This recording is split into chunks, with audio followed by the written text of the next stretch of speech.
Good morning, Alan. Morning. How to get rid of the addiction just by changing a few habits. And it was very powerful when I was able to do that. But yet, so some of the ladies who still have so much difficulties, and maybe perhaps, I know you understand body transformation in terms of the physical size of our body, right? Like how body function, not just the habits, but what our body really need, how sugar function in our body. Maybe perhaps you can go in deeper into that side, what happened when we keep feeding our body with sugar. So the lady understand why they should find ways not to keep feeding themselves with sugar and change to something healthier. Well, usually if somebody gets hooked on sugar, then chances are is that it's both physical and psychological, in my opinion. And this is just my opinion for whatever it's worth. And this is based on a lot of the females I've had to work with, and males too. I mean, we all have similar challenges. Since training people in 2009 is when I actually started training people in the physical side of I would life. like you to describe the physical side, like the physiology side of sugar in our body. The big one for most people is that when we consume anything that's sugar based, if it's a simple sugar, simple meaning white, like a white sugar, that's different from a brown sugar. And I'll explain in a second what the difference is.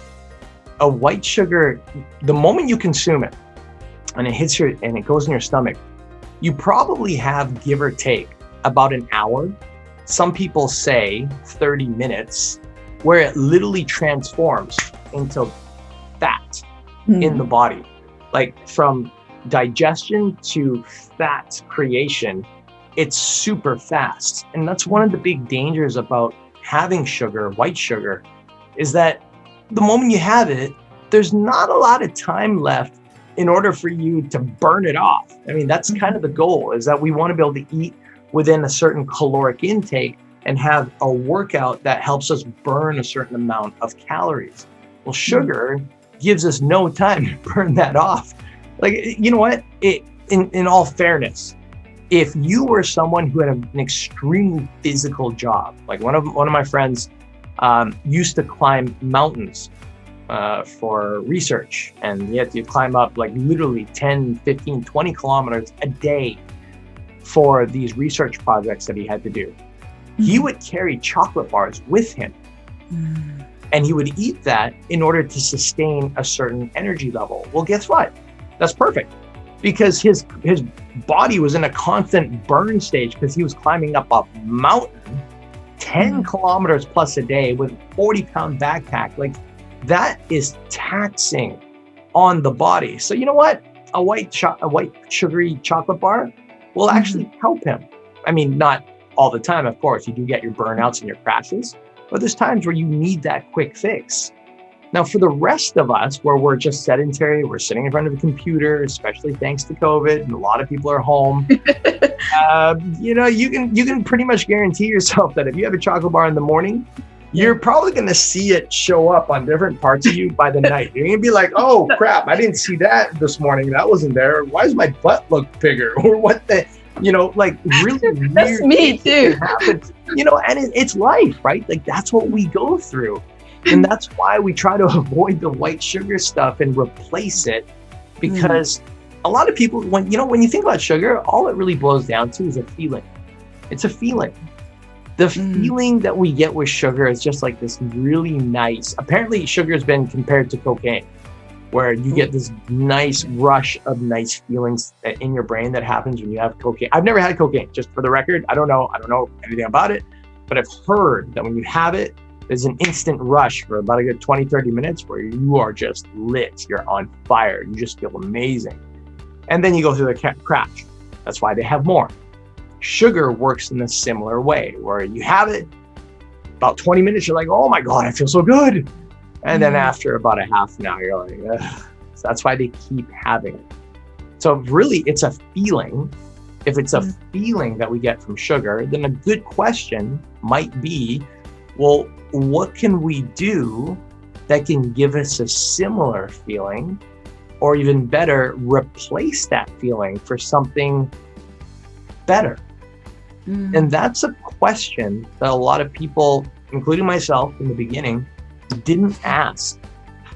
But when we take the time to figure that out, we can actually find that replacing that sugar feeling is very possible. And there are a lot of other options that are a lot more healthy, that don't damage our organs on the inside by having too much sugar every single day.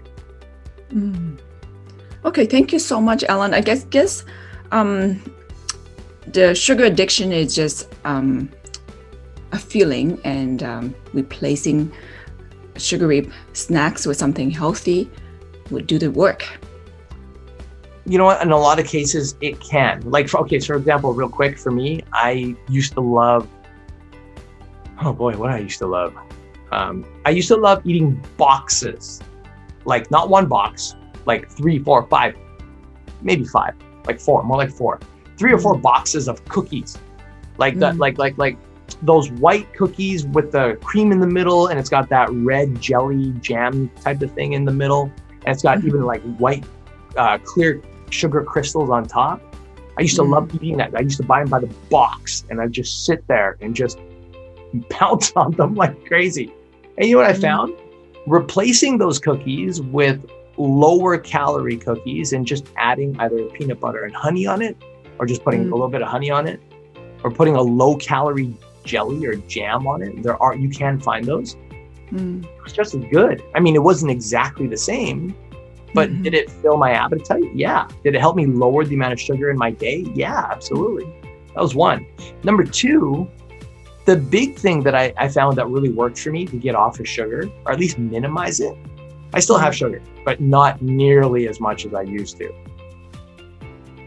Having a goal that requires you, that you choose to have, that requires you to get off of sugar. So 2010, I was fat. No, sorry, 2008, I was fat. 2009, I started to get in better shape. 2010, I was in shape and not in shape, so I was very party going back and forth. 2011, I get an offer to take part in a supplement company, so I was starting to transform and wanted to use transformations as part of their branding, so I did it. 2012, late 2012, I get an invite to possibly go on stage and compete, and the competing wasn't exciting to me. The $100,000 award, the result.